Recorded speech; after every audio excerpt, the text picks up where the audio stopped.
Assalamu alaikum, bienvenue à tous. Allah Azza wa Jal, le Très-Haut, nous dit dans la sourate 30 au verset 22 que dans la création des cieux et de la terre et dans la diversité de nos langues et de nos couleurs, il y a des signes. Lorsque tu médites un petit peu sur le fait que tous on descend d'un seul homme et d'une seule femme, mais pourtant on a des aspects différents, des couleurs différentes, des formes différentes, des visages différents, des langues différentes, des voix différentes, des comportements différents.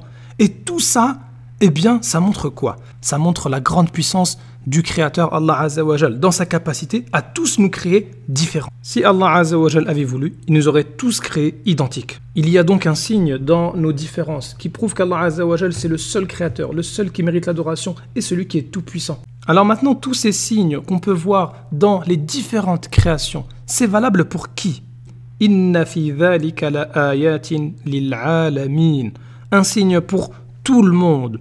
Et dans une autre lecture, également récitée par le prophète alayhi salatu wassalam, on a ici Inna fi dhalika la ayatin lil alimin. Quelle est la différence entre alamin et alimin? Al-alamin, c'est l'univers, tout le monde. Alors que al-alimin, ce sont les connaisseurs, ceux qui savent. Le fait de méditer sur la création, c'est quelque chose que tout le monde peut faire. Cependant, seuls ceux qui ont la connaissance peuvent bénéficier de cette méditation. Que tu sois musulman ou non, que tu sois pieux ou non, tu as quand même accès à tous ces signes-là. Cependant, ce sont uniquement ceux qui craignent Allah Azza wa Jal, ceux qui ont la connaissance, ce sont eux qui pourront tirer profit de cette méditation-là. Tout le monde peut voir, mais tout le monde ne veut pas forcément savoir. Le Coran est Hudan linnas, c'est un guide pour tout le monde. Mais seuls les pieux en tirent profit. Hudan lil muttaqin. Allah Azza wa Jal a montré les signes à tout le monde.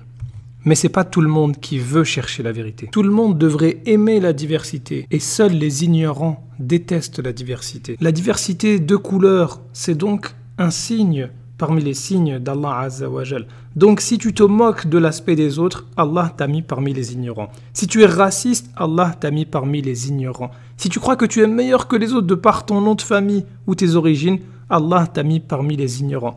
Allah Azza wa Jal, c'est celui qui a créé tout le monde et c'est lui qui te dit que si tu veux être meilleur que les autres, c'est par ta connaissance et ta crainte d'Allah Azza wa Jal. Allah nous a créés tous différents, non pas pour qu'on se méprise les uns les autres, mais pour qu'on se connaisse les uns les autres et pour qu'on médite sur la puissance du Seigneur de l'univers.